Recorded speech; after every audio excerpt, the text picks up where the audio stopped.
దేవుని నామానికి మహిమ కలుగును గాక. వీడియో చూస్తున్న మీ అందరికీ మా హృదయపూర్వక వందనాలు. ఉదయకాల సమయంలోనే ఒక మంచి పాట పాడుకొని దేవుని నామాన్ని మహిమపరుద్దాం. నా హృదయం అంతా నీవే, నా జీవితం అంతా నీవే, నా హృదయం అంతా నీవే యేసు, నా ధ్యానమంతా నీవే క్రీస్తు, నా హృదయం అంతా నీవే, నా జీవితం అంతా నీవే, నా రూపమంతా నీవే యేసు, నా ధ్యానమంతా నీవే క్రీస్తు, నా మార్గమును సరళము చేసేవాడవు నీవే, నా దుఃఖమును తుడిచేటి స్నేహితుడవు నీవే, నా మార్గమును సరళము చేసేవాడవు నీవే, నా దుఃఖమును తుడిచేటి స్నేహితుడవు నీవే, ఈ శూన్యమును వెలుగుగా మార్చిన వాడవు నీవే, నా ప్రాణమును రక్షించే నజరేయుడవు నీవే, ఈ శూన్యమును వెలుగుగా మార్చిన వాడవు నీవే, నా ప్రాణమును రక్షించే నజరేయుడవు నీవే, నా హృదయం అంతా నీవే, నా జీవితమంతా నీవే, నా రూపమంతా నీవే యేసు, నా ధ్యానమంతా నీవే క్రీస్తు, నా యుద్ధములో ఖడ్గముగా ఉండేవాడవు నీవే, నిరంతరం తోడుగా మాకు ఉండేవాడవు నీవే, నా యుద్ధములో ఖడ్గముగా ఉండేవాడవు నీవే, నిరంతరం తోడుగా మాకు ఉండేవాడవు నీవే, ఈ ఆత్మను శుద్ధిగా చేసిన వాడవు నీవే, నీ ప్రేమతో నన్ను పిలిచిన ప్రాణప్రియుడవు నీవే, ఈ ఆత్మను శుద్ధిగా చేసిన వాడవు నీవే, నీ ప్రేమతో నన్ను పిలిచిన ప్రాణప్రియుడవు నీవే, నా హృదయం అంతా నీవే, నా జీవితమంతా నీవే, నా రూపమంతా నీవే యేసు, నా ధ్యానమంతా నీవే క్రీస్తు. హల్లెలూయా.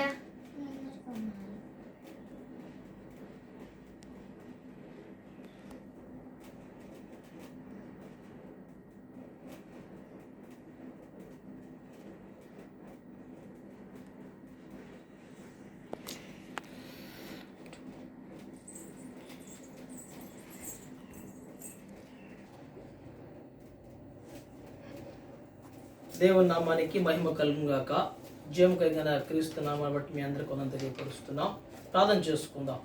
సక ఆశీర్వాదములకు కాందభూతుడా, దయగల మా తండ్రి, పరిశుద్ధుడా, నామానికి వందనా చెల్లిస్తున్నాం. మరొక మారు మీ పాసనదికి వస్తున్నాం. జ్ఞాపకం చేసుకోండి. కొద్ది నిమిషాలు మీ యొక్క మాటలు ధ్యానిస్తూ ఉండగా, ప్రకటన గ్రంథంలో ఉన్న కొన్ని విషయాలు, కొన్ని మాటలు ప్రభు మీద ధ్యానిస్తూ ఉండగా, మాటలు మీవి, వాక్యం మీ ప్రభా, అపాత్తును బట్టి వాడిని ప్రభా శిరుచాటును మరుగుపరుచుకొని ఏడంతల ఆత్మాభిషేకంతో నింపి మానవసరాన్ని మరుగుపరిచి మీరే మాతో మాట్లాడాను ప్రభా. అనేక మంది బిడ్డలు విని రక్షణ పొందని బిడ్డలు రక్షణ పొందుకొని మీ కొరకు జీవించే బిడ్డలుగా ఆయత్తపరచమని సమస్త మీకు అప్పగిస్తుందిగా మీరు మాత్రం అధ్యక్ష వహించి మా అందరి నామానికి సమస్త స్తుతి ఘనత మహిమ అర్పించుకుంటున్నామని రక్షణ పొందని అనేక మంది బిడ్డలు రక్షణ పొందుకొని మీ కొరకు జీవించబిడ్డలుగా ఆయత్తపరచమని యేసుక్రీస్తు నామాన్ని బట్టి ప్రార్థన చేస్తున్నాను తండ్రి, ఆమేన్. జీవం కలిగిన క్రీస్తు నామాన్ని బట్టి మీ అందరికీ ఉన్నా తెలియపరుస్తున్నాం. మరొక మారు ఈ రీతిగా పరిశుద్ధ గ్రంథము ద్వారా దేవుని యొక్క మాటలు ధ్యానం చేసుకుని గొప్ప ధన్యత మనకందరికీ దయచేసిన దేవాదేవునికి ప్రత్యేక వందనాలు తెలియపరుస్తున్నాం. మేము మీ అందరి కొరకు ప్రార్థన చేస్తున్నాం. మీరు కూడా మా కొరకు, మా పరిచయ కొరకు ప్రార్థన చేస్తున్నాం తెలియజేస్తూ మరొక మారు దేవుని యొక్క పరిశుద్ధ గ్రంథం నుండి కొన్ని మాటలు మనం ధ్యానం చేసుకుందాం. గత 3 వారాల నుంచి మనము యోహాను రాసిన ప్రకటన గ్రంథాన్ని ధ్యానిస్తూ ఉన్నాం. ఈ దినం ప్రత్యేకముగా మరొక మారు పరిశుద్ధ గ్రంథంలో ఉన్న చివరి అధ్యాయమైన ఈ ప్రకటన గ్రంథంలో ఉన్న కొన్ని విషయాలు మనం ధ్యానం చేసుకుందాం. ప్రభునందు ప్రియమైన దేవుని బిడ్డలారా, ఈ దినము ప్రత్యేకముగా ప్రకటన గ్రంథము 1వ అధ్యాయము 3వ లేఖన భాగాన్ని మనం చదువుకుందాం. ప్రకటన గ్రంథము 1వ అధ్యాయము 3వ లేఖన భాగాన్ని ధ్యానం చేసుకుందాం. సమయము సమీపించినది కనుక ఈ ప్రవచన వాక్యములు చదువువాడును వాటిని విని ఇందులో వ్రాయబడిన సంగతులను గైకొని వారు ధన్యులు అని దేవుని యొక్క లేఖనాలు చూస్తూ ఉన్నాం. ప్రభునందు ప్రియమైన దేవుని బిడ్డలారా, ప్రకటన గ్రంథము అనేది చాలా శ్రేష్టమైన గ్రంథముగా మనము ధ్యానిస్తూ ఉన్నాం. ఉన్న పరిశుద్ధ గ్రంథంలో ఉన్న 66 పుస్తకాలలో ఈ చివరి గ్రంథమైన ప్రకటన గ్రంథము చాలా శ్రేష్టమైనది, ఉన్నతమైన గ్రంథముగా మనం చూస్తూ ఉన్నాం. ఎందుకంటే దేవుని రాకడ సంబంధించిన ప్రతి విషయాలు కూడా ఇందులో రాయబడుతూ ఉన్నాయి. ప్రకటన అనగా మరొక పదము ఏమిటంటే ప్రత్యక్షత అని అర్థము. దేవుడు యోహాను భక్తుడు పద్మావతి దీపములో ఉన్నప్పుడు పరవాసిగా ఉన్న సందర్భములో దేవుడు దర్శనము ద్వారా రాబోయే కాలంలో జరుగుతున్న ప్రతి విషయాలు కూడా దర్శనం ద్వారా చూపించినప్పుడు అందులో ప్రతి విషయము యోహాను భక్తుడు గ్రంథములు లిఖించి ఉన్నాడు. అంత మాత్రమే కాదు కానీ మనము గత 3 వారాలుగా మనము ధ్యానం చేసుకుంటూ వచ్చాం. ఇది మొదటి అధ్యాయంలో ఒక శ్రేష్టమైన ఒక అంశాన్ని మీ ముందు ఉంచబోతున్నాను. చాలా జాగ్రత్తగా విందాం, ఆధ్యాత్మిక మేలుడు పొందుకుందాం.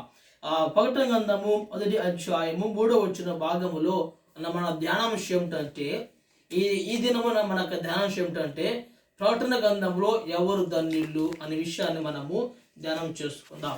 ప్రకటన గ్రంథంలో ధన్యులు అనే మాట 5 సార్లు రాయబడుతూ ఉంది. ఎవరు ధన్యులు అనే విషయాన్ని జ్ఞాపకం చేసుకుంటే పరిశుద్ధ గ్రంథంలో తెలియపరుస్తూ ఉంది. ఏమని? ఈ ప్రవచన వాక్యములు చదువువాడును వాటిని విని ఇందులో వాబడిన సంగతులు గైకొని వారు ధన్యులు అని లేఖనాలు వర్ణిస్తున్నాయి. ప్రభునందు ప్రియమైన దేవుని బిడ్డలారా, ఈ రోజు మన ధ్యానాంశం ఏమిటంటే ప్రకటన గ్రంథంలో ఎవరు ధన్యులు అనే అంశాన్ని మనము ధ్యానం చేసుకుందాం.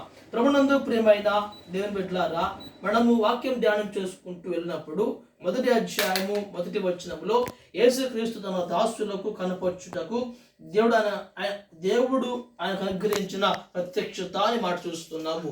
ప్రకటన అనగా మరొక పదము, ప్రకటన గ్రంథానికి మరొక మాట ఏమిటాయంటే ప్రత్యక్షత అని మనం చూస్తూ ఉన్నాం. అంత మాత్రమే కాదు కానీ యోహాను భక్తుడికి అనగా తన దాసుడైన యోహాను భక్తుడికి దేవుడు అగపరిచిన ప్రత్యక్ష ద్వారా కొన్ని విషయాలు బయలుపరుస్తూ ఉన్నాడు. మన ఈ దినము ప్రత్యేకముగా ప్రకటన గ్రంథంలో ఎవరు ధన్యులు అని జ్ఞాపకం చేసుకుంటే ధన్యులు అనే మాట చాలా శ్రేష్టమైనదిగా మనం చూస్తూ ఉన్నాం. ధన్యులు అనే మాట ఇంగ్లీష్ బైబిల్లో బ్లెస్డ్ అని పిలుస్తూ ఉంటారు. ఈ ధన్యులు అనే మాటను ఇంగ్లీష్ బైబిల్లో బ్లెస్డ్ అని పిలుస్తూ ఉంటారు.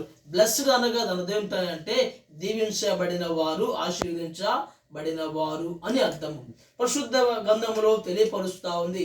ఈ ప్రకటన గ్రంథములో ధన్యులు ఎవరు పిలువబడుతూ ఉన్నారు, ఎవరు దీవించబడుతూ ఉన్నారు, ఎవరు ఆశీర్వదించబడుతున్నారు విషయాన్ని దీని ముందు కొద్ది నిమిషాలు మనము ధ్యానం చేసుకుందాం. ప్రభునందు ప్రియమైన దేవుని బిడ్డలారా, దేవుని యొక్క లేఖనాలు తెలియపరుస్తూ ఉన్నాయి. పరిశుద్ధ గ్రంథంలో ఈ చివరి గ్రంథమైన ప్రత్యక్షత అనే ఈ గ్రంథములో ఎవరు ధన్యులు, ఎవరు దీవించబడిన వారు, ఎవరు ఆశీర్వదించబడిన వారు అనే లేఖనాలు మనం ధ్యానం చేసుకుంటూ పోతూ ఉన్నప్పుడు ఈ దినం ప్రత్యేకముగా ఐదు రకాలుగా ధనుల గురించి రాయబడుతూ ఉంది. 5 గ్రూపుల వారు ఇక్కడ రాయబడుతూ ఉంది. ఈ పరిశుద్ధ గ్రంథమైన ఈ పవిత్ర గ్రంథంలో ఎవరో ధనులు అని జ్ఞాపకం చేసుకుంటే మొదటి అధ్యాయము 3వ వచనంలో మనం ధ్యానం చేసుకుంటే మనం చదువుకున్నట్లయితే ఈ ప్రవచన వాక్యములు చదువువాడును వాటిని విని ఇందులో వ్రాయబడిన సంగతులను గైకొని వారు ధన్యులు అని దేవుని యొక్క లేఖన భాగాలు చూస్తూ ఉన్నాం. గమనించండి, ఎవరైతే ఈ వాక్యం వింటున్నారో వారు పరిశుద్ధ గ్రంథం తీసి దగ్గర పెట్టుకొని మనం ధ్యానిస్తున్న ప్రతి వచనం కూడా మీరు అండర్లైన్ చేసుకున్నప్పుడు అవి మన ఆధ్యాత్మిక జీవితానికి మన మేలుకరంగా మారుతూ ఉన్నాయి. అంత మాత్రమే కాదు కానీ ఈ ప్రకటన గ్రంథాన్ని మనం గమనించండి, ప్రార్థనాపూర్వకముగా దేవుని యొక్క సన్నిధిలో గడిపి దేవుని ద్వారా బయలుపరుస్తున్న ప్రతి విషయాలు మీకు తెలియపరుస్తున్నాం. కాబట్టి ఎవరైతే ఈ మాటలు వింటున్న ప్రతి ఒక్క బిడ్డ కూడా మీ దగ్గర ఉన్న పరిశుద్ధ గ్రంథాన్ని దగ్గర పెట్టుకొని వాటిలో ఉన్న ప్రతి విషయాన్ని అండర్లైన్ చేసుకుని చదువుతున్నప్పుడు మా జీవితాలకు మేలుకరంగా మార్చబడుతుంటాయి. మొదటిగా మనం జ్ఞాపకం చేసుకుంటే ఈ ప్రకటన గ్రంథంలో మొదటిగా ఎవరు ధన్యులను జ్ఞాపకం చేసుకుంటే వాక్యం సెలవిస్తా ఉంది. మొదటిగా వాక్యానుసారముగా జీవించువారు ధన్యులు. దేవుని నామానికి మహిమ కలుగును గాక. వాక్యానుసారంగా జీవించువారు ధన్యులుగా వాక్యం తలవిస్తూ ఉంది. ఎవరు ధన్యులు అనగా దీవించబడిన వారు అని చెప్పారు. ధన్యులు అనగా ఆశ్రయించబడిన వారు ముందుగా చెప్పి ఉన్నా. అంటే ఎవరైతే వాక్యానుసారముగా జీవిస్తారో వారు ధన్యులు. ఎవరైతే వాక్యానుసారంగా జీవిస్తారో వారు దీవించబడిన వారు. ఎవరైతే వాక్యానుసారంగా జీవిస్తూ ఉంటారో వారు ఆశీర్వదించబడుతున్న వారిగా లేఖనాలు సెలవిస్తున్నాయి. అందుకే మొదటి అధ్యాయము 3వ వచనంలో ఈ ప్రవచన వాక్యములు అనగా దేవుని యొక్క లేఖనాలు వాక్యములు ఈ గ్రంథంలో ఉన్న ప్రతి వచనాలు కూడా చదువువాడు ధన్యుడు, వాటిని వినువాడు ధన్యుడు, గైకొనువాడు ధన్యుడు. గమనించండి, క్రైస్తవులు అనగా మాటలు చెప్పేవారు కాదు. క్రైస్తవులు అనగా వాడిని దేవుని యొక్క మాటలు విని గ్రహించుకొని వాక్యానుసారంగా జీవించువారే క్రైస్తవులుగా ఎంచబడుతూ ఉన్నారు. నీవు నేను కూడా అందరం కూడా క్రైస్తవులుగా ఎంచబడుతున్నాం. క్రైస్తవులు అనగా క్రీస్తుని ధరించుకున్న వారు. క్రీస్తుని ధరించుకున్న వారు ఏం చేయాలి? దేవుని యొక్క లేఖనాలు చదవాలి, దేవుని యొక్క లేఖనాలు పఠించాలి, దేవుని యొక్క లేఖనాలు మనం ధ్యానిస్తూ ఉండాలి, దేవుని యొక్క లేఖనాల ప్రకారము మన జీవితాన్ని కొనసాగించుకోవాలి. అందుకని చెప్పేవారు కాదు కానీ ఆచరించు వారు మాత్రమే నిజ క్రైస్తవులుగా ఎంచబడతారని ఒక పండితుడు తెలియపరుస్తున్నాడు. దేవుని యొక్క లేఖన బాగా ఉంటున్నా బిడ్డలారా. అందుకే 22వ అధ్యాయము 7వ వచనంలో రాయబడుతా ఉంది, నేను త్వరగా వచ్చుచున్నాను, ఈ గ్రంథములోని ప్రవచన వాక్యములు గైకుని వాడు ధన్యుడు అని లేఖన భాగాలు సెలవిస్తున్నాయి. ఈ వాక్యం ఉంటున్నా బిడ్డలారా. ఎదురు ముందు మొదటి గ్రూపు వారు ఎవరయ్యా అంటే ఎవరు ధన్యులు ఎంచబడుతున్నారో మనం జ్ఞాపకం చేసుకుంటే మనము ఎవరైతే వాక్యానుసారముగా జీవిస్తూ ఉంటారో వారు ధన్యులుగా కొనసాగుతూ ఉంటారు. వాక్యానుసారంగా మనము వాక్యం చదవటం మాత్రమే కాదు, వినటం మాత్రమే కాదు కానీ వాక్యానుసారంగా జీవించిన వారు మాత్రమే ధన్యులుగా ఎంచబడుతూ ఉంటారు. యేసుక్రీస్తు ప్రభువారు లోకానికి వచ్చిన సందర్భాలలో, ఆయన సువార్త బోధిస్తున్న సందర్భాలలో లూకా సువార్తలో రాయబడుతా ఉంది. యేసుక్రీస్తు ప్రభువారు లోకానికి వచ్చి అనేక గ్రామాల్లో సువార్త బోధించాడు. అనేక గ్రామాల్లో సువార్త బోధించి అనేక గ్రామాల్లో అనేక మందిని వాక్యము బలపరిచిన యేసుక్రీస్తు ప్రభువారు లూకా సువార్త 11వ అధ్యాయము 28వ వచన భాగములో చెబుతున్న మాట ఏమిటంటే, దేవుని వాక్యమును విని దాన్ని గైకున్న వారు మరి ధన్యులని చెప్పాను. దేవుని వాక్యము విని దాన్ని గైకున్న వారు మరి ధన్యులు అంట. అనగా లోకానికి వచ్చిన యేసుక్రీస్తు ప్రభువాడు స్వయముగా పలికిన మాట ఏమిటంటే, క్రైస్తవులుగా ఉన్న ప్రతి ఒక్క బిడ్డ కూడా దేవుని వాక్యము విని వాటిని గైకుని వారు ధన్యులు అని లేఖన భాగాలు సెలవిస్తున్నాయి. అంత మాత్రమే కాదు కానీ యేసుక్రీస్తు ప్రభువు లోకానికి వచ్చినప్పుడు కొండ మీద ప్రసంగము అనగా మత్తయి సువార్త 5వ అధ్యాయము 6వ అధ్యాయము 7వ అధ్యాయము ఈ 3 అధ్యాయాలు కూడా కొండ మీద ప్రసంగము మనం ధ్యానిస్తూ ఉంటాం. ఆ కొండ మీద ప్రసంగములో ధన్యులు ధన్యులు అనే మాట రాయబడుతా ఉంది. అనగా ఎవరు దీవించబడుతున్న వారు, ఎవరు ప్రభు కొరకు జీవిస్తున్న వారు అని అక్కడ మాట రాయబడుతా ఉంది. అనగా యేసుక్రీస్తు ప్రభు వారు దీవించబడుతున్న వారు ఎవరయ్యా అంటే, ఎవరైతే వాక్యానుసారముగా దేవుని ద్వారా దీవించబడుతూ ఉండాలంటే మనం వాక్యానుసారముగా వాక్యం చదవడం మాత్రమే కాదు, వాక్యం వినటం మాత్రమే కాదు, వాక్యానుసారంగా జీవించినప్పుడు అనేకమైన మేలులు పొందుకుంటా. ఈ వాక్యము చదవటము అలాగే ధ్యానించటము ఇవాళ చదువుకొని రేపు మర్చిపోవటం కాదు, కానీ వాక్యం సెలవిస్తా ఉంది. సామెతల గ్రంథము 8వ అధ్యాయము 34వ వచనంలో అనుదినము కూడా దేవుని యొక్క లేఖనాలు పఠిస్తూ ఉండాలి. అనుదినము కూడా దేవుని యొక్క లేఖనాలు పఠిస్తున్నప్పుడు మన జీవితాలు ధన్యకరముగా మార్చబడుతున్నాయి. ఈ వాక్యం ఉంటున్నా ప్రియని బిడ్డలారా, మన జీవితాలు ఈ కడవ దినాలలో దేవుని యొక్క లేఖనాలు సెలవిస్తున్నాయి. దేవుని యొక్క లేఖనం మనం ధ్యానిస్తూ ఉన్నాం. వైరస్ అనేక ప్రాంతాలు విస్తారంగా విజృంభిస్తూ ఉంది. అనేక మంది చనిపోతున్నారు, అనేక మంది పుడుతూ ఉన్నారు. కానీ ఈ చివరి దినాలలో మనం జ్ఞాపకం చేసుకున్నట్లయితే మన భద్రముగా ఉండాలంటే, మన క్షేమంగా ఉండాలంటే, మన కుటుంబాలు దేవుళ్ళు కొనసాగుతుండాలంటే మనం తెలుస్తున్న ఒకే మార్గము ఏమిటంటే దేవుని లేఖనాలు చదవాలి, వాటిని పఠించాలి, వాటి ప్రకారము జీవిస్తూ ఉండాలి. కానీ యాకోబు పత్రిక తెలియపరుస్తూ ఉంది. యాకోబు పత్రికలో రాయబడుతూ ఉంది ఏమిటంటే, మొదటి అధ్యాయము 21వ వచన భాగంలో రాయబడుతూ ఉంది ఏమిటంటే, మీ ఆత్మను రక్షించుకున్నటకు శక్తిగల వాక్యమును సాత్వికంతో అంగీకరించాలి. మన ఆత్మను కాపాడుకోవాలంటే, మన ఆత్మ భద్రముగా ఉండాలంటే, మన ఆత్మ నిరంతరం కూడా వద్దులుతూ ఉండాలంటే దేవుని యొక్క వాక్యమును పఠిస్తుండాలి. కానీ కింద మనం చదువుకున్నట్లయితే అనేక మంది వాక్యం వింటున్నారు, కానీ వారి జీవితాలు వారే మోసం చేసుకుంటున్నారు, కానీ వాక్యానుసారముగా ఉండలేకపోతున్నారు. 23వ వచనంలో నేను వాక్యానుసారంగా నేను ఎవడైనాను వాక్యము వినివాడయండి దాని ప్రకారం ప్రవర్తింపు వాడైతే అనగా వాక్యానుసారంగా జీవించకపోతే అద్దంలో తన సహజ ముఖము చూసుకొని మనుషుని పోలి ఉన్నాడు. గమనించండి, నేను వాక్యం వింటున్నాను అని వారి జీవితాన్ని మోసం చేసుకునేవారు వారి జీవితాలలో అనేకమైన శాపాలు పొందుకుంటారని వాక్య భాగాలు సెలవిస్తున్నాయి. ఈ వాక్యం వింటున్నా ప్రియని బిడ్డలారా, మన జీవితాలు ధన్యకరంగా మార్చబడాలంటే దేవుని యొక్క వాక్య భాగాలు సెలవిస్తున్నాయి. ఈ యొక్క లేఖనాలు చదివి విని వాటి ప్రకారము జీవించువారు మన జీవితాలు ధన్యకరముగా మార్చబడుతూ ఉంటాయి. లేఖ పఠిస్తున్న దీని బిడ్డలారా, మనందరి జీవితాలలో మనం కూడా ధనులుగా మార్చబడాలంటే, మనం కూడా దీవెనకరంగా మార్చబడాలంటే, మనం కూడా ఆశీర్వాదకరముగా మార్చబడుతూ ఉండాలంటే మనం చేయాలంట దేవుని యొక్క లేఖనాలు పఠిస్తూ ఉండాలి, దేవుని యొక్క మాటలు ధ్యానిస్తూ ఉండాలి. అంత మాత్రమే కాదు, కానీ ద్వితీయోపదేశ కాండము తెలియపరుస్తూ ఉంది.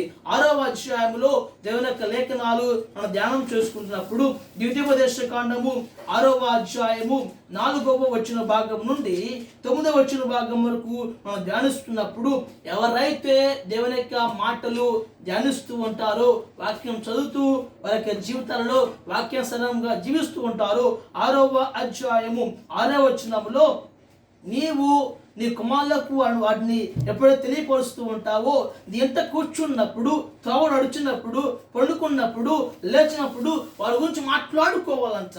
నిజ క్రైస్తవులుగా ఏం చేయాలంటే మనము వ్యర్థమైన మాటలు మాట్లాడుకోవటం కాదు, కానీ దేవుని యొక్క లేఖనాలు మనం ధ్యానిస్తూ ఉండాలి. మన పిల్లలకు కూడా వాటిని తెలియపరుస్తూ ఉండాలి. అలాగే తెలియపరచడం మాత్రమే కాదు, మనం కూర్చున్నప్పుడు, నడుచున్నప్పుడు, పడుకున్నప్పుడు, మనం ఎక్కడికి వెళ్ళినా కూడా దేవుని యొక్క మాటలు మనము ధ్యానిస్తున్నప్పుడు, పఠిస్తున్నప్పుడు, మన వాక్యానుసారముగా జీవిస్తున్నప్పుడు మన కుటుంబాలు దేవునికరంగా మార్చబడుతూ ఉంటాయి. పరిశుద్ధ గ్రంథం తెలియపరుస్తూ ఉంది. ప్రకటన గ్రంథం 1వ అధ్యాయం 3వ వచనంలో ఈరోజు మన ధ్యానం ఏమిటంటే, ప్రకటన గ్రంథంలో ఎవరో ధన్యులను జ్ఞాపకం చేసుకుంటే మొదటి గ్రూపు ఎవరయ్యా అంటే వాక్యానుసారముగా జీవించేవారు ధన్యులని లేఖనాలు సెలవిస్తున్నాయి. మనము పాత నిబంధన గ్రంథానికి వెళ్ళినప్పుడు దేవుని యొక్క లేఖనాలు పఠించినప్పుడు వారి యొక్క జీవితంలో కలిగిన అనుభవాలు ఏమిటి అని జ్ఞాపకం చేసుకుంటే, ఎవరైతే దేవుని యొక్క లేఖనాలు నేను పఠిస్తున్నాను, నేను ధ్యానిస్తున్నాను, నేను వాక్యానుసారంగా జీవిస్తున్నాను అనుకున్నట్లయితే వారి జీవితాల్లో కలిగే అనుభవాలు 3 ఉన్నాయి. ఏంటయ్యి ఆధ్యాత్మిక అనుభవాలు జ్ఞాపకం చేసుకుంటే ఇర్మియా జ్ఞాపకం చేసుకుందాం. ఇర్మియా భక్తుడు దేవుని యొక్క మాటలు చదువుతూ ఉన్నాడు, దేవుని యొక్క లేఖనాలు ధ్యానిస్తూ ఉన్నాడు. దేవుని యొక్క లేఖనాలు ధ్యానిస్తున్న ఇర్మియా జీవితంలో కలిగిన అనుభవాలు ఏమిటంటే ఇర్మియా గ్రంథము 15వ అధ్యాయము జ్ఞాపకం చేసుకుంటే 16వ వచనములో నీ మాటలు నాకు సంతోషము, నా హృదయమునకు ఆనందం కలుగజేస్తున్నది. ఇర్మియా భక్తుడి యొక్క అనుభవం ఏమిటంటే దేవుని లేఖనాలు పఠిస్తున్నప్పుడు అతని హృదయానికి ఆనందము కలుగుతూ ఉందంట. అనగా దేవుని యొక్క లేఖనాలు, దేవుని యొక్క వాక్యము మనం ధ్యానిస్తున్నప్పుడు, పఠిస్తున్నప్పుడు ఇర్మియా భక్తుడి యొక్క హృదయ జీవిత యొక్క అనుభవాలు జ్ఞాపకం చేసుకుంటే దేవుని లేఖనాలు పఠిస్తున్న వారి జీవితాలలో హృదయానికి ఆనందము కలుగజేస్తూ ఉంది. దేవుని యొక్క వాక్యం ఉంటున్న దేని బిడ్డలారా, నీ నా జీవితాలు మనందరం కూడా వాక్యము ధ్యానిస్తున్నప్పుడు, పఠిస్తున్నప్పుడు, వాక్యానుసారంగా జీవిస్తున్నప్పుడు మన జీవితాలలో హృదయానికి ఆనందము కలుగుతా ఉందని కూడా లేఖనాలు వర్ణిస్తున్నాయి. అదే ప్రకారముగా యేసయ్య భక్తుడు జ్ఞాపకం చేసుకుంటే యేసయ్య గ్రంథము 3వ అధ్యాయము మనం జ్ఞాపకం చేసుకుంటే మొదటి నుంచి 3 మనం ధ్యానం చేసుకున్నప్పుడు ఇర్మియా భక్తుడు తెలియపరుస్తూ ఉంది, ఈ గ్రంథాన్ని భుజించి ఈ గ్రంథములో ఏమున్న ప్రతి మాట కూడా నా ప్రజలను జనాలంగా తెలియపరిచినప్పుడు యేసయ్య భక్తుడు కూడా దేవుని యొక్క లేఖనాలు పఠించి దేవుడు చెప్పినట్లుగా గ్రంథాన్ని భుజించి దేవుడు చెప్పిన ప్రతి మాట కూడా హృదయంలో భద్రం చేసుకొని అనేకం తెలియపరుస్తున్నాడు. యేసయ్య గ్రంథము 3వ అధ్యాయం జ్ఞాపకం చేసుకుంటే నా నోటికి తేనె వలె మధురముగా ఉంది. గమనించండి, ఇక యేసయ్య భక్తుడు కూడా దేవుని యొక్క లేఖనాలు పఠిస్తున్నప్పుడు, ధ్యానిస్తున్నప్పుడు అతని జీవితం కలిగే ఆధ్యాత్మిక అనుభవం ఏంటంటే అది నేర్చుకున్న మంచి అనుభవం ఏమిటో జ్ఞాపకం చేసుకుంటే అతని నోటికి దేవుని యొక్క లేఖనాలు మధురముగా కనబడుతున్నాయి. ఇర్మియా భక్తుడికేమో హృదయానికి మధురముగా ఉన్నాయి, అలాగే హృదయానికి ఆనందం కనబడుతున్నాయి. అలాగే యేసయ్య భక్తుడి జ్ఞాపకం చేసుకుంటే నోటికి తేనె వలె మధురముగా కనబడుతూ ఉన్నాయి. అంత మాత్రమే కాదు, భక్తుడైన దావీదు భక్తుడిని జ్ఞాపకం చేసుకుంటే 19వ అధ్యాయము 10వ వచనం జ్ఞాపకం చేసుకుంటే జుంటే తేనె ధారల కంటే మధురమైనది దేవుని యొక్క లేఖనాలు. అనగా దేవుని యొక్క లేఖనాలు మనం ధ్యానిస్తున్నప్పుడు ఇర్మియా భక్తుడికేమో హృదయానికి ఆనందమని అనుభవం నేర్చుకున్నాడు. యేసయ్య భక్తుడికేమో నోటికి తేనె కంటే మధురంగా ఉందని అనుభవం నేర్చుకున్నాడు. దావీదు భక్తుడు మనం జ్ఞాపకం చేసుకుంటే జుంటే తేనె దారాల కంటే మధురమైనదిగా మనము భక్తుడైన దావీదు భక్తుడు నేర్చుకున్నాడు. అది నేర్చుకున్న అనుభవంలో 119వ కీర్తన జ్ఞాపకం చేసుకుంటే ఆ అధ్యాయం అంతా కూడా దేవుని యొక్క వాక్య ప్రకారము జీవిస్తున్న వారి జీవితాలలో కలిగి మేలు అక్కడ మనం ధ్యానిస్తూ ఉంటాం. ప్రభునందు ప్రియమైన వారరా, ఎవరో ధన్యులంటే నిజ క్రైస్తవులుగా వాక్యానుసారముగా జీవిస్తున్న వారు మాత్రమే ధన్యులు. గమనించండి, ఇర్మియా భక్తుడు దేవుని యొక్క వాక్యం పఠిస్తున్నప్పుడు అతని యొక్క జీవితంలో కలిగే అనుభవము హృదయానికి ఆనందం కలుగుతూ ఉంది. అలాగే నా జీవితాలలో మనకు హృదయానికి దేవుని యొక్క లేఖనాలు పఠిస్తున్నప్పుడు హృదయానికి ఎంతగానో ఆనందం కలిగిస్తూ ఉంటాయి. అలాగే యేసయ్య భక్తుడు నోటికి తేనె కంటే మధురముగా కనబడుతూ ఉన్నాయి. అలాగే భక్తుడైన దావీదు భక్తుడికి జుంటే తేనె ధరల కంటే మధురముగా దేవుని యొక్క లేఖనాలు అతను ధ్యానిస్తున్నప్పుడు అతని జీవితానికి అంత అనుభూతి కలుగుతూ ఉంది. ప్రభునందు ప్రియమైన వారరా, అసలు ఈ వాక్యం ఎవరు అని జ్ఞాపకం చేసుకుంటే ప్రకటన గ్రంథము 19వ అధ్యాయము జ్ఞాపకం చేసుకుంటే ప్రకటన గ్రంథము 19వ అధ్యాయం 3వ వచనం జ్ఞాపకం చేసుకుంటే దేవుని వాక్యమనే నామము యేసుక్రీస్తుకి పెట్టబడి ఉంది. దేవుని వాక్యమనే నామము యేసుక్రీస్తుకి పెట్టబడి ఉన్నది. అనగా ఈ వాక్యం ఎవరో కాదు, యేసుక్రీస్తు ప్రభువారు. ఏముంది? దేవుని ఆదియందు వాక్యం ఉండెను, వాక్యము దేవుని దగ్గరే ఉంది, ఆ వాక్యము ఈ లోకానికి కృపా సత్య సంపూర్ణ లోకానికి వచ్చి ఉన్నది. అనగా ఆ వాక్యం ఎవరో కాదు, ఆ వాక్యము యేసుక్రీస్తు ప్రభువై ఉన్నారు. దేవుని యందు ఆదియందు వాక్యం ఉంది, వాక్యము దేవుని దగ్గర ఉంది. ఆ వాక్యం ఈ లోకానికి కృపా సత్య సంపూర్ణగా లోకానికి వచ్చి మన భారమంతా మోసి మన శాపమంతా పోసి ఆ కలవరి కొండ మీద రక్తము కాచి మన కొరకు తిరిగి వచ్చిన యేసుక్రీస్తు ప్రభువారే వాక్యానికి సాదృశ్యముగా ఉన్నారు. అనగా మన వాక్యం పఠిస్తున్నామంటే యేసుక్రీస్తు ప్రభు మనతో ఉన్నట్లే. మన వాక్యం ధ్యానిస్తున్నామంటే మన వాక్యం ధ్యానిస్తున్నామంటే యేసు ప్రభువాని మనం ధ్యానిస్తున్నాము. వాక్యానుసారంగా జీవిస్తున్నామంటే యేసు ప్రభువారు ఏ విధంగా జీవించారు ఆయన వల్ల మనం జీవిస్తున్నామని జ్ఞాపకం చేసుకోవాలి. ఈ ప్రకటన గ్రంథంలో ఎవరు ధన్యులను జ్ఞాపకం చేసుకుంటే వాక్యానుసారముగా జీవించేవారు. దేవుని నామానికి మహిమ కలుగును గాక. నీ నా జీవితాలలో కష్టం వచ్చినా, ఇబ్బంది వచ్చినా, వ్యాధి వచ్చినా, లేములు వచ్చినా, ఇరుకులు వచ్చినా మన వాక్యానుసారంగా జీవించడానికి మన జీవితాలు కొనసాగించుకుందాం. కష్టం వచ్చినా దేవుని యొక్క లేఖనాలు మర్చిపోకూడదు. కష్టం వచ్చినా దేవుని యొక్క లేఖనాలు మర్చిపోకూడదు. ఆ వాక్యం ఎవరో కాదు, యేసుక్రీస్తు ప్రభువారై ఉన్నారు.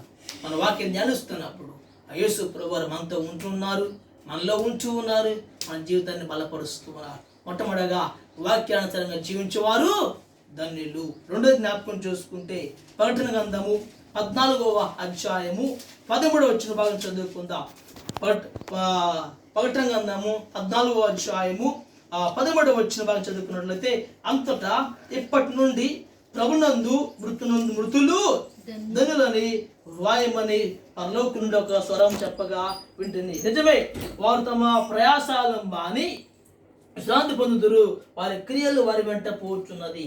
ఈ ప్రకటన గ్రంథములో ఎవరు ధన్యులను జ్ఞాపకం చేసుకుంటే వాక్యానుసారంగా జీవించువారు ధన్యులు మొదటిగా. రెండోదిగా జ్ఞాపకం చేసుకుంటే ఎవరు ధన్యులను జ్ఞాపకం చేసుకుంటే ప్రభు కొరకు జీవించువారు ధన్యులు. ప్రభునందు మృతులు ధన్యుల మాట ఇక్కడ రాయబడుతూ ఉంది. ఈ వాక్య భాగం తెలిసిన అందరూ తెలిసి వాక్యం ఎలా తెలుసు అంటే, చనిపోయినప్పుడు జ్ఞాపకార్థ బండ వేసినప్పుడు ఆ బండ మీద రాస్తూ ఉంటారు ఏమిటండి, ప్రభునందు మృతులు ధన్యులు. అది వారు ఉన్నంత కాలము ఎలా జీవించినా, తినినా, త్రాగినా, ఇష్టానుసారంగా జీవించినా వారు దేవుని బిడ్డ కాదా అని తెలుసుకోకుండా ప్రతి ఒక్కరికి కూడా వారు చనిపోయిన ఆ జ్ఞాపకార్థ బండ మీద ఈ మాట రాస్తూ ఉంటారు. గమనించండి, ప్రభునందు ప్రియమైన వాళ్ళరా, దేవుని యొక్క లేఖన భాగాలు సెలవిస్తున్నాయి. ప్రభునందు అనగా ప్రభుని అంగీకరించిన వారు, రక్షించబడిన వారు. ప్రభునందు అనగా రక్షించబడిన వారు, విశ్వాసమించిన వారు, విశ్వాసులని మనం ధ్యానిస్తూ ఉన్నాం. అనగా ప్రభునందు మృతులు అనగా రక్షించబడిన ప్రతి ఒక్కరు కూడా ప్రభులో జీవించిన వారే. రెండోదిగా మనం జ్ఞాపకం చేసుకుంటే ప్రభు కొరకు జీవించబడిన వారు ధన్యులు అని వాక్య భాగాలు సెలవిస్తున్నాయి. అనగా ప్రభునందు అనగా రక్షించబడిన వారు, విశ్వాసులుగా ఎంచబడుతున్న వారు ప్రభు కొరకు జీవించినప్పుడు వారి జీవితాల్లో ధన్యకరంగా మార్చబడుతూ ఉంటాయి. వారు దీవించబడుతూ ఉంటారు. వారు అనేక ఆశీర్వాదాలు పొందుకున్న వారుగా ఎంచబడుతూ ఉంటారు. రక్షించబడ్డ మనము, విశ్వాసులు చేర్చబడ్డ మనము నా జీవితాలలో ఉన్నంత కాలం కూడా మన ప్రభు కొరకు జీవించాలి. ఉన్నంత కాలము కూడా మన బ్రతికిన ప్రభు కొరకు జీవించాలి, చనిపోయిన మన ప్రభు కొరకు చనిపోవాలి. వాక్యం సెలవిస్తా ఉంది, రోమపత్రికలో 14వ తెలియపరుస్తూ ఉంది. చనిపోయినా ప్రభు కొరకు చనిపోవాలి, జీవించినా ప్రభు కొరకు చనిపోవాలి. కాబట్టి మనము ప్రభు వారంగా ఎంచబడుతూ ఉంది. అనగా మనం ప్రభు బిడ్డలుగా, అనగా దేవుని బిడ్డలుగా ఎంచబడుతూ ఉండాలి. అంటే ఉన్నంత కాలము కూడా మనం ఏ పని చేసినా మన ప్రభు కొరకు మాత్రమే జీవించాలి. అందుకే లేఖనాలు సెలవిస్తున్నాయి, ధనవంతుడు లాజరు. అందరూ తెలుసు, ఆ ధనవంతుడు ఉన్నంతకాలము కూడా సుఖముగా జీవించాడు, లాజరు ఉన్నంతకాలము కూడా దేవుని కొరకు జీవించాడు. ఇద్దరు చనిపోయారు, చనిపోక తప్పదు, పుట్టినవాడు గిట్టక తప్పదు కాబట్టి ఇద్దరు చనిపోయారు. కానీ ఈ లోకంలో ఇష్టానుసారముగా జీవించిన ఈ యొక్క ధనవంతుడు ఏం చేశాడు, చనిపోయిన తర్వాత నరకంలో అతను పడుతున్నాడు. కానీ ఉన్నంత కాలము ప్రభు కొరకు జీవించిన, ఉన్నంత కాలము ప్రభు కొరకు ప్రయాసపడిన ఆ లాజరు మాత్రము అబ్రాహాము అనగా యేసుక్రీస్తు యొక్క అబ్రాహాము కుడిపార్శ్వ మందు కూర్చొని ఉంటున్నాడు. అనగా నా జీవితాలలో ఈ లోకంలో ప్రభు కొరకు జీవిస్తే మన స్థానము పరలోక రాజ్యంలో స్థానం కలిగి ఉంటాం. అందుకే పరిశుద్ధ గ్రంథం తెలియపరుస్తూ ఉంది. మొదటి దశలోనిక పత్రిక 4వ అధ్యాయంలో మనం జ్ఞాపకం చేసుకున్నట్లయితే 4వ అధ్యాయము 14వ వచనంలో 13వ వచనంలో జ్ఞాపకం చేసుకున్నట్లయితే 13వ వచనము 14వ వచనము జ్ఞాపకం చేసుకుంటే, ఎవరైతే ప్రభునందు వారిని యేసుక్రీస్తునందు నిద్రించిన వారిని ఆయన అంటే పెట్టుకుంటారు. ఎప్పుడైతే గమనించండి, యేసుక్రీస్తు ప్రభు మధ్యాకాశంకి వచ్చినప్పుడు మొదటిగా జరిగేది ఏమిటంటే, ప్రభునందు నిద్రించిన వారు అనగా రక్షించబడిన వారు మొదట లేస్తూ ఉంటారు. రెండవదిగా జీవించిన వారు లేస్తూ ఉంటారు. మూడవదిగా నామకార్థంగా జీవించిన వారు లేస్తూ ఉంటారు. అనగా ఎవరైతే రక్షించబడిన జాబితాలో చేర్చబడుతూ ఉంటారో వారు మొట్టమొదటి గుంపులో నేను ఉంటాం. కాబట్టి మొట్టమొదటిగా ఎత్తబడే గుంపులో నీవు నేను కూడా చేర్చబడాలంటే ఈ లోకములో ఉన్నంత వరకు కూడా ప్రభు కొరకు ప్రయాసపడాలి. అందుకే పౌలున్నాడు, ఇక జీవించేవాడను నేను కాదు, క్రీస్తే నా యందు జీవిస్తూ ఉన్నాడు. ప్రతి క్రీస్తు తావైతే లాభమని పౌలు చెప్పాడు. కాబట్టి అతను పౌలు తన జీవిత యాత్రలో ప్రభు కొరకు జీవించి ఉన్నాడు. అలాగే అనేక మంది పండితులు భక్తులు కూడా ఉన్నంత వరకు కూడా ప్రభు కొరకు జీవించారు. అందుకే వాక్యం సెలవిస్తా ఉంది, ప్రభునందు ఈ ప్రయాస వ్యర్థము కాదని ఎరిగి స్థిరమైన జీవితం కలిగి ఉండమని. అనగా నువ్వు ప్రభు కొరకు ప్రయాసపడి నువ్వు ప్రభు కొరకు జీవిస్తున్నప్పుడు నువ్వు జీవిత యాత్రలో ఎంత ప్రయాసపడినా ఆ ప్రయాస వ్యర్థము కాదని కూడా లేఖనాలు సెలవిస్తున్నాయి. దేవుని నామానికి మహిమ కలుగును గాక. నా జీవితాలలో మన జీవితాలు రెండోదిగా జ్ఞాపకం చేసుకుంటే మనం ధనులుగా మార్చబడాలంటే మన ప్రభు కొరకు జీవించాలి. మన ప్రభు కొరకు మన జీవితాలు జీవించినప్పుడు మనం కూడా మన జీవితాలు ధన్యులుగా మార్చబడుతుంటాయి. మొదటిగానేమో వాక్యానుసారంగా జీవించేవారు ధన్యులు, రెండోదిగానేమో ప్రభు కొరకు జీవించేవారు. కష్టం వచ్చినా, ఇబ్బంది వచ్చినా, లేములు వచ్చినా, ఆటుపోట్లు వచ్చినా, నీ జీవితం అనే నావకు ఎన్ని ఆటుపోట్లు వచ్చినా నువ్వు ప్రభు కొరకు జీవిస్తున్నప్పుడు, ప్రభు కొరకు ముందు కొనసాగుతున్నప్పుడు మన జీవితాలు ధన్యులుగా మార్చబడుతూ ఉంటాయి. మూడోది జ్ఞాపకం చేసుకుందాం. ప్రకటన గ్రంథము 16వ అధ్యాయము 15వ లేఖన భాగాన్ని జ్ఞాపకం చేసుకుందాం. ప్రకటన గ్రంథము 16వ అధ్యాయము 16వ వచనం చదువుకున్నట్లయితే, తన వస్త్రం తాను దిగంబుడుగా జీవిస్తున్న దినాలలో 16వ వచనంలో తమ వస్త్రములు కాపాడుకునేవాడు ధన్యుడు అనే లేఖనాలు సెలవిస్తూ ఉన్నాయి. మనం జ్ఞాపకం చూసుకుంటే మూడవదిగా తమ వస్త్రాలు కాపాడుకునేవాడు ధన్యుడు. ఈ వాక్యం ఉంటున్నా ప్రదేని బిడ్డలారా, ఈ దినం మన ధ్యానాంశం ఏమిటంటే ప్రకటన గ్రంథంలో ఎవరో ధన్యులు. మొట్టమొదటిగా వాక్యానుసారంగా జీవించే వారు ధన్యులు, రెండోదిగా ప్రభు కొరకు జీవించిన వారు ధన్యులు, మూడోదిగా దేవుడు మనకిచ్చిన వస్త్రాలు కాపాడుకునేవాడు ధన్యులు అని లేఖనాలు సెలవిస్తున్నాయి. ఈ వస్త్రాలు కూడా ఆధ్యాత్మిక వస్త్రాలు. దేవుడిస్తున్న ఈ వస్త్రాలు ఆధ్యాత్మిక వస్త్రాలు. వాక్యం సెలవిస్తూ ఉంది, యేసుక్రీస్తు ప్రభువారు దేవుడు ప్రతి ఒక్కరికి కూడా ఆధ్యాత్మిక వస్త్రాలు ఇచ్చాడు.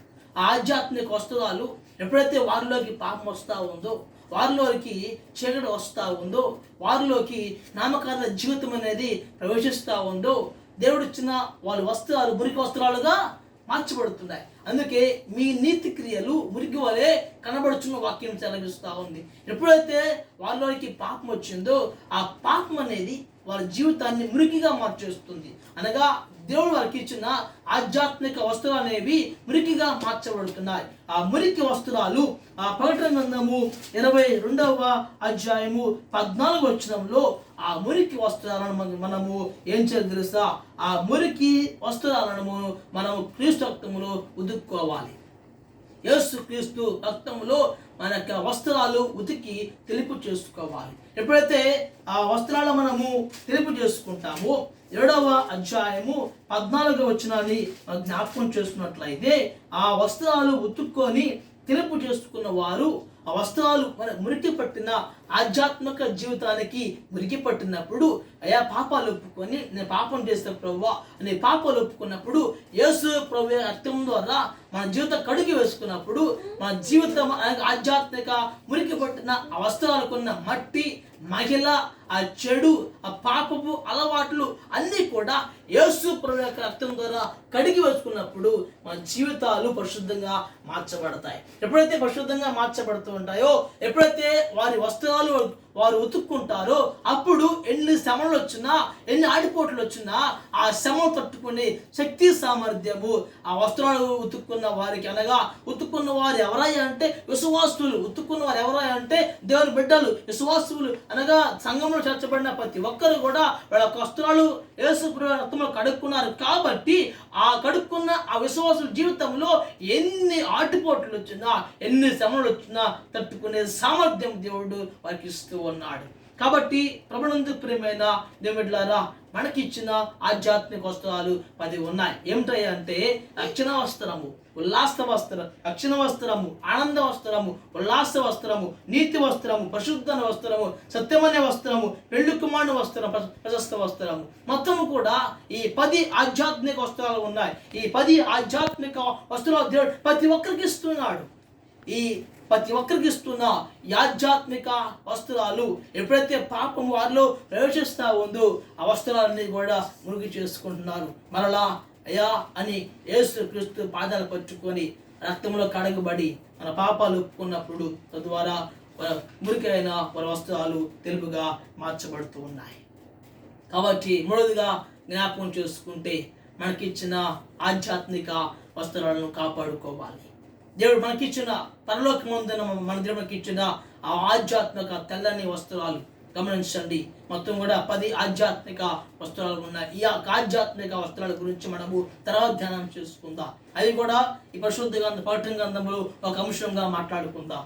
అనగా మనకిచ్చిన ఈ వస్త్రాలను అనగా ఆధ్యాత్మిక వస్త్రాలు మనము మురికి చేసుకోకుండా మన జాగ్రత్త. అందుకే మన వాక్యం సెలవిస్తూ ఉంది, ఇక్కడ మనం దిగంబరిగా కనపడకుండా అనగా మనము మన బాహ్యముగా బట్టలు లేకపోతే మన దిగంబరిగా కనపడుతూ ఉంటాం. అలాగే ఆత్మకు కూడా మనం దిగంబరిగా కనపడకుండా ఉండాలి అంటే బట్టలు వేసుకోవాలి. అలాగే ఆత్మ కూడా ఖాళీగా ఎంటీగా దిగంబరిగా ఉండకుండా ఆత్మగా కప్పబడుతూ ఉండాలంటే ఆత్మకు కావలసిన ఆ 10 వస్త్రాలు దేవునికి ఇచ్చిన రక్షణ వస్త్రము, ఉల్లాస వస్త్రము, నీతి వస్త్రము, ఆనంద వస్త్రము, పెళ్లి కుమారుని వస్త్రము, ప్రశస్త వస్త్రము, ఈ 10 వస్త్రాలు కూడా దేవుడు మనకిచ్చిన వస్త్రాలు సాతాను వచ్చి దొంగిలించకుండా, సాతాను వచ్చి ఎత్తుకుపోకుండా మనం భద్రముగా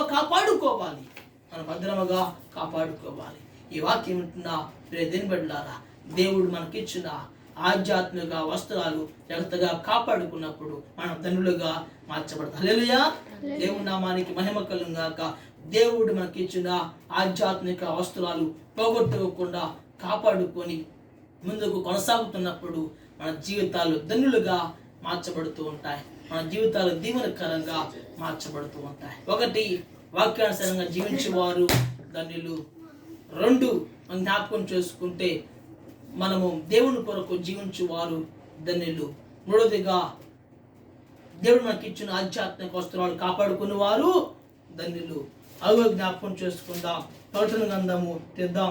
20వ అధ్యాయము 5వ వచనం చదువుకున్నట్లయితే చివరిగా కొన్ని మాటలు చదువుకొని ముగించుకుందాం. 20వ అధ్యాయము 6వ వచనము, ఈ మొదటి పునరుద్ధానంలో పాల్గొని వారు ధన్యులు. జ్ఞాపకం చేసుకుంటే 20వ అధ్యాయము 5వ వచనము, మొదటి పునరుద్ధానములో పాల్పంచుకున్న వారు ధన్యులని లేఖనాలు సెలవిస్తున్నాయి. యేసుక్రీస్తు ప్రభువు లోకానికి వచ్చి చీకట్లో కూర్చున్న మనలను, నామకార్థంగా జీవిస్తున్న మనలను, పాపంలో జీవిస్తున్న మనలను ఈ లోకానికి వచ్చిన ప్రభువారు మన భారమంతా మోసి, మన పాపమంతా మోసి, మన శాపమంతా మోసి అనేక దెబ్బలు తిని మన భారమంతా కూడా మోసుకొని కలవారి కొండెక్కి రక్తము కాచి మన తిరిగి లేచాడు. అది మొదటి పునరుద్ధానం. అనగా ఎవరైతే విశ్వాసులుగా ఆ మొదటి పునరుద్ధానం అనగా పాపాలు ఒప్పుకొని యేసుక్రీస్తు యొక్క రక్తములో కడగబడి మొదటి పునరుద్ధాన శక్తిని పొందుకుంటారో వారు ధనులుగా లేఖనాలు సెలవిస్తున్నాయి. యేసుక్రీస్తు ప్రభువారు ప్రకటన గ్రంథము 1వ అధ్యాయము 6వ వచనంలో చదువుకున్నప్పుడు మనం ప్రేమించుచు తన రక్తం వల్ల మన పాపాలను విడిపించాడు యేసు ప్రభువారు. మొట్టమొదటి పునరుద్ధానానికి అనగా మొట్టమొదటి లోకానికి వచ్చినప్పుడు ఆయన కాచి రక్తము ద్వారా మనం విడిపించాడు దేవుడు. అలాగే 5వ అధ్యాయము 8వ వచనము, 5వ అధ్యాయం 9-10 వచనాల్లో ఆయన కాచిన రక్తము ద్వారా మన జీవితాలను దేవుడు విమోచించాడు. అనగా యేసుక్రీస్తు ప్రభువారు ఈ లోకానికి వచ్చి రక్తము ద్వారా విమోచించాడు, రక్తము ద్వారా పరిశుద్ధంగా మార్చాడు. అంత మాత్రమే కాదు, ఆయన మరణించి తిరిగి లేచాడు. అది మొదటి పునరుద్ధానంలో మనం కూడా మన పాలు పంచుకున్నప్పుడు మన జీవితాలలో మన ధనులుగా మార్చబడుతూ ఉంటాయి. యేసు ప్రభు లోకానికి వచ్చాడు, బాగానే ఉంది. ఆయన శ్రమ పొందాడు, బాగానే ఉంది. రక్తం కాచి బాగానే ఉంది. వెళ్ళిపోయాడు, బాగానే ఉంది. కానీ నేటి వరకు కూడా అనేక మంది ఆయన గురించి తెలుసుకోలేకుండా, పాపాలు ఒప్పుకోలేకుండా, రక్తము కడగబడకుండా ఇంకా నామకార్థులుగా తెచ్చబడుతూ ఉన్నారు. ఎవరైతే మొదటి పునరుద్ధానంలో పాల్పంచుకొని వారు అనగా యేసు ప్రభు వారు ఇంకా మధ్యాకాశానికి వచ్చేంత వరకు ప్రభు కొరకు స్థిరముగా వారి జీవితాన్ని కొనసాగిస్తూ ఉంటారు. వారి ధనులను కూడా లేఖనాలు సెలవిస్తున్నాయి. అనగా 4వ జ్ఞాపకం చేసుకుంటే యేసు ప్రభు వారు మొదటి వచ్చినప్పుడు ఆయన యొక్క పునరుద్ధానం అనగా యేసు ప్రభు వారిని అంగీకరించి మొదటి పునరుద్ధానంలో ఎవరైతే పాల్పంచుకుంటారో వారు ధనులుగా ఎంచబడుతూ ఉంది. వాక్యం ఉంటున్న ప్రియదని పెట్టలా ఇంకా నీ మనసులో పాపం ఉంచుకొని ఇంకా నామకాల జీవితాన్ని మనసులో ఉంచుకొని యేసు ప్రభు వారు వచ్చి నేను విమోచించిన నీకు రక్తం కాచి పాపాలు కడిగి వేసిన ఇంకా నామకార్థంగా జీవించి మొదటి పునరుద్ధానంలో పాల్పంచుకోకుండా పాలి భాగస్తులు కాకుండా ఇంకా నామకార్థంగా జీవిస్తున్నావా? ఇదే అనుకూల సమయము, ఇదే అనుకూల సమయము. యేసు ప్రభు రాబోతున్నాడు కాబట్టి, మరలా మధ్యాకాశం రాబోతున్నాడు కాబట్టి వాక్యం ఉంటున్న ప్రతి ఒక్క బిడ్డ కూడా జ్ఞాపకం చేసుకొని పాపాలు ఒప్పుకొని మొదటి పునరుద్ధానంలో పాల్పంచుకుందాం. రెండో పునరుద్ధానం కొరకు అందరం కూడా ఎదురు చూద్దాం. మొదటిగా వాక్యానుసారం జీవించేవారు ధన్యులు, ప్రభు కొరకు జీవించేవారు ధన్యులు, ఆధ్యాత్మ వస్త్రాలు కాపాడుకునే వారు ధన్యులు. యేసు ప్రభు లోకానికి వచ్చి మొదటి పునరుద్ధానంలో పాలు భాగస్తున్న ప్రతి ఒక్కరు కూడా ధన్యులు. అదే జ్ఞాపకం చేసుకొని ముగించుకుందాం. ప్రకటన గ్రంథము 19వ అధ్యాయము 9వ వచనము. ప్రకటన గ్రంథము 19వ అధ్యాయము 9వ లేఖన భాగం చదువుకుందాం. గొర్రె పిల్ల పెండ్లి విందునకు పిలబడిన వారు ధన్యులు. అదే జ్ఞాపకం చేసుకుంటే యేసుక్రీస్తు యొక్క పెళ్లి విందులో పాల్గొనేవారు ధన్యులు. గమనించండి, ప్రభునందు ప్రియమైన దేవుని బిడ్డలారా, ఈ లోకంలో జీవిస్తున్న మనము అనేక మంది పెళ్లి చేసుకుంటూ ఉంటారు, పెళ్లి విందు చేస్తూ ఉంటారు. పెళ్లి విందు ఏం చేస్తారు? ఆ పెళ్లి విందుకి అందరిని పిలవరు, కొందరిని మాత్రమే పిలుస్తూ ఉంటారు. కానీ ఈ 19వ అధ్యాయం 7వ వచనంలో ఆ గొర్రె పిల్ల ఆ పెళ్లి విందునకు ఎవరు అర్హులయ్యా అంటే 7వ అధ్యాయము గొర్రె పిల్ల వివాహం సమయం వచ్చున్నది కాబట్టి తన భార్య తను తాను సిద్ధపరచుకొని ఉన్నదని లేఖనాలు. అంత మాత్రమే కాదు, మనము సంతోషపడి ఉత్సాహించి ఆయన మహిమపరచదము. అనగా ఈ గొర్రె పిల్ల విందునకు ఎవరు సిద్ధపడాలి? సంఘం సిద్ధపడాలి. ఈ గొర్రె పిల్ల విందునకు విశ్వాసం సిద్ధపడాలి. ఈ గొర్రె పిల్ల విందులో సంఘం సిద్ధపడాలి, విశ్వాసం సిద్ధపడాలి, ఆయన కుమారులు సిద్ధపడాలి. ఆయన కుమార్తెలుగా పిలువబడిన ప్రతి ఒక్కరు కూడా ఈ గొర్రె పిల్ల విందునకు సిద్ధపడుతూ ఉండాలి. అందుకే ప్రభువారు చెప్పారు ప్రకటన గ్రంథము 3వ అధ్యాయము 20వ వచన భాగంలో, ఎవరైనా సరే నా మాట విని తలుపు తీసినలా నేను మీ వద్దకు వచ్చి మీతో కలిసి భోజనము చేస్తానని ప్రకటన గ్రంథము 3వ అధ్యాయము 20వ లేఖన భాగంలో తెలియపరుస్తూ ఉంది. అనగా యేసుక్రీస్తు ప్రభువారు ఒక విందు ఏర్పాటు చేయబడుతున్నాడు, ఒక రాజ్యం ఏర్పాటు చేసి రాజ్యంలో ఒక విందు ఏర్పాటు చెబుతున్నాడు. ఆ విందులో మనందరం కూడా పాలు పంచుకున్న వారు మాత్రమే ధన్యులు. కాబట్టి నా జీవితాలలో ఆ విందులో పాలు పంచుకునే విధముగా మన జీవితం సిద్ధపాటు చేసుకోవాలి. అందుకే లేఖనాలు సెలవిస్తున్నాయి. మత్తయి సువార్త 22వ అధ్యాయము 2వ లేఖన భాగం మనం ధ్యానం చేసుకున్నప్పుడు మత్తయి సువార్త 22వ అధ్యాయము 2వ వచనంలో జ్ఞాపకం చేసుకుంటే, ఇదిగో నా విందు సిద్ధపరుచున్నాను కాబట్టి మీరు వెళ్ళి అంతయు సిద్ధపరుచున్నది కాబట్టి పెళ్లి విందుకు రండి అని అనేక మంది పిలవండి అని ప్రభువు చెబుతూ ఉన్నారు. కాబట్టి మేము విందు ఏర్పాటు చేస్తున్నాం కాబట్టి మీరు వెళ్ళి అనేక మంది పిల్లమ్మని యేసుక్రీస్తు ప్రభువారు తెలియపరుస్తూ ఉన్నారు. అంత మాత్రమే కాదు, కానీ లోకాసు వార్త 14వ అధ్యాయము 15వ వచనం భాగం నుండి మాకు జ్ఞాపకం చేసుకున్నప్పుడు యేసుక్రీస్తు ప్రభువారు ఒక విందు ఏర్పాటు చేస్తున్నప్పుడు మీరు వెళ్ళి అనేక మంది పిల్లమ్మని చెప్పినప్పుడు అది ఏర్పాటు చేసుకున్న ఆ 12 మంది శిష్యులు ఆ విందు కొరకు సమాజం వెళ్ళిపోయి పిలుద్దాం చూశారు. కానీ పిలుస్తూ ఉన్నప్పుడు ముగ్గురు వ్యక్తులు చెబుతున్న మాట ఏమిటంటే, అయ్యా నేను ఎందుకు రాలేకపోతున్నాను, ఎందుకంటే నేను పొలం కొనుక్కున్నాను. అయ్యా నేను రాలేకపోతున్నాను, ఎందుకంటే నేను పెళ్లి చేసుకున్నాను. అయ్యా నేను ఎందుకు రాలేకపోతున్నాను, కానీ ఏమిటంటే నాకు కొన్ని జత ఎడ్లు ఉన్నాయి, ఆ పని చూసుకోవాలి. అనగా యేసుక్రీస్తు ప్రభువారు ఎందుకు రమ్మని పిలుస్తా ఉంటే ముగ్గురు యవనస్తులు ఒకే నేపముతో వారు కుంటు సాకులు చెబుతూ ఉన్నారు. అనగా యేసుక్రీస్తు ప్రభువారు మీరు విందుకు రమ్మని, అనగా యేసు ప్రభువు చెబుతున్న విందుకు రమ్మని చెప్పినప్పుడు ఆ ముగ్గురు యవనస్తులు ఎప్పుడైతే వారు కుంటుసాకులు చెబుతూ ఉన్నారో ఆ మాట తీసుకెళ్లి ప్రభువు చెప్పినప్పుడు ఆయన చెప్పాడు యేసు ప్రభువారు, మీరు వెళ్ళండి, కుంటి వారిని గుడ్డివారు తీసుకురమ్మని చెప్పినప్పుడు ఆ శిష్యులందరూ కూడా ఆ గ్రామంకి వెళ్ళి కుంటివారిని గుడ్డివారిని అనేక మందిని కూడా తీసుకొని ఆ విందునకు పాల్గొనే విధముగా వారు ప్రయాసపడుతున్నారు. అందుకే వాక్యం సెలవిస్తూ ఉంది. మత్తయి సువార్త 22:14 పిలవబడిన వారు అనేకులు, ఏర్పాటు చేయబడిన వారు కొందరే. అనేక మంది పిలవబడుతూ ఉంటారు, కానీ యేసు ప్రభు యొక్క విందులో పాల్గొనే వారు కొందరేనని వాక్యం సెలవిస్తూ ఉంది. జ్ఞాపకం చేసుకుంటున్నా, ఈ వాక్యం వింటున్నా ప్రియమైనవారా, రాజు విందునకు కూర్చొని ఉండగా ఆ పరిమళ సువాసన అంతా వ్యాపిస్తుందని లేఖనాలు సెలవిస్తూ ఉన్నాయి. బుద్ధి గల వారు, బుద్ధి లేని వారు, వారందరూ విందు రెడీగా ఉన్నారు. వాళ్ళ దగ్గర దిప్టీలు ఉన్నాయి. అందరూ అందరూ ఒకేలాగా ఉన్నారు. ఒకే జాతి వారే, ఒకే జాతి చెందిన వారు ఒకలే కనబడుతూ ఉన్నారు. కానీ కొందరు దగ్గర వారి దీపాలలో నూనె కొంచెముగా కనబడుతూ ఉంది. పెళ్ళి కుమారుడు వచ్చాడు, ఆ డోర్ వేసేసాడు.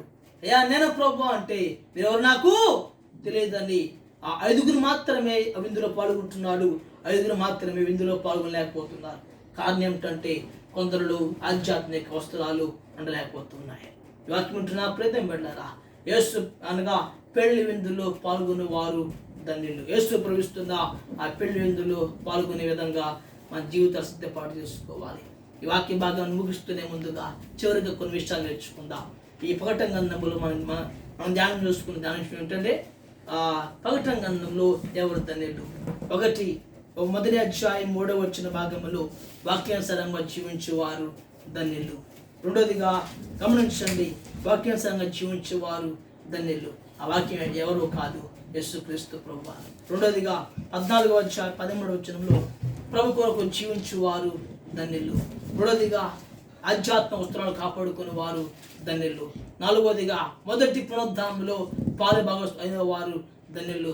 ఐదోదిగా మనం జ్ఞాపకం చేసుకుంటే, చివరిగా మనం జ్ఞాపకం చేసుకుంటే ఆ పెళ్లి విందులో పాల్గొనే వారు ధన్యులు అని లేఖనాలు సెలవిస్తున్నాయి. ధన్యులు అనగా దీవించబడిన వారు, ధన్యులు అనగా ఆశ్రయించబడిన వారు. నా జీవితాలలో ధన్యకరంగా మార్చబడాలంటే, దేవుళ్ళను పొందుకోవాలంటే 1 వాక్యానుసారంగా జీవించాలి.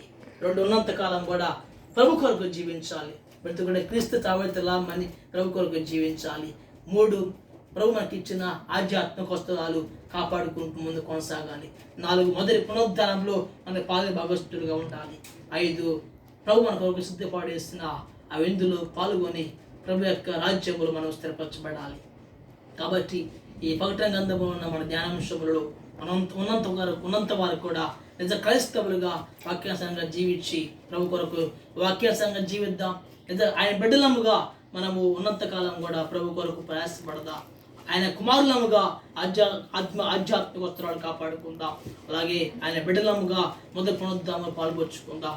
ఆయన బిడ్డలముగా ఆయన ఇస్తున్న విందులు పాల్గొని మేలు పొందుకుందాం. ఈ యొక్క కడవ దినాలలో ఇంకా రక్షించబడకపోతే, ఇంకా మారుమనస్సు పొందకపోతే, ఇంకా పాపంలో జీవిస్తూ ఈ జీవితంలో ఇంకా నామకార్థంగా జీవిస్తూ తింటూ త్రాగుతూ ఇష్టానుసారంగా జీవిస్తున్నావా? యేసు ప్రభు వచ్చింది మన కొరకు, ఈ లోకానికి వచ్చాడు, మన పాపమంతా మోసాడు, భారమంతా మోసాడు, నీ కొరకు నా కొరకు రక్తము కాచాడు. పిలుస్తున్నాడు, మనం ధనుడుగా ఉంచాలని పిలుస్తున్నాడు. నువ్వు వస్తావా ఆయన దగ్గరకు వచ్చి? వాక్యానుసారంగా జీవిస్తే నువ్వు ధనుడివే. ఆయన కొరకు జీవిస్తే నువ్వు ధనుడివే. నీకు ఇచ్చిన ఈ పాపాన్ని, నీలో పాపాన్ని వదిలిపెట్టుకొని ఆధ్యాత్మిక వస్త్రాలు కాపాడుకుంటే మనం ధన్యులమే. అలాగే మొదటి పునరుద్ధానంలో ఆయన విశ్వాసముగా ఆయన బిడ్డలముగా మొదటి పునరుద్ధాన బలములో మనం పాల్పంచుకుంటే మన ధనులమే. ఆయన ఇస్తున్న విందులో పాల్పంచుకుంటే మన ధనులమే. అంటే కృప ఆత్మదేవుని దయచేయను గాక. ప్రార్థన చేసుకుందాం. దయగల మా తండ్రి, పరిశుద్ధుడా, నామానికి వందనాలు తెలియపరుస్తున్నాం. ఈ దినమని ప్రత్యేకంగా ప్రభా ప్రకటన గ్రంథములో ఉన్న ఎవరు ధన్యులని నేర్చుకున్నట్లయితే వాక్యానుసారంగా జీవించేవారు ధన్యులు, ప్రభు కొరకు ప్రయాసపడిన వారు ధన్యులు, అలాగే ఆధ్యాత్మిక వస్త్రాలు కాపాడుకునే వారు ధన్యులు. అంత మాత్రమే కాదు ప్రభు, మొదటి పునరుద్ధానంలో పాలుభాగస్తులు ఉన్నవారు ధన్యులు, అలాగే ప్రవేశిస్తున్న పెళ్లి విందులో పాల్గొన్న వారు ధన్యులు. వాక్యం సెలవిస్తూ ఉంది.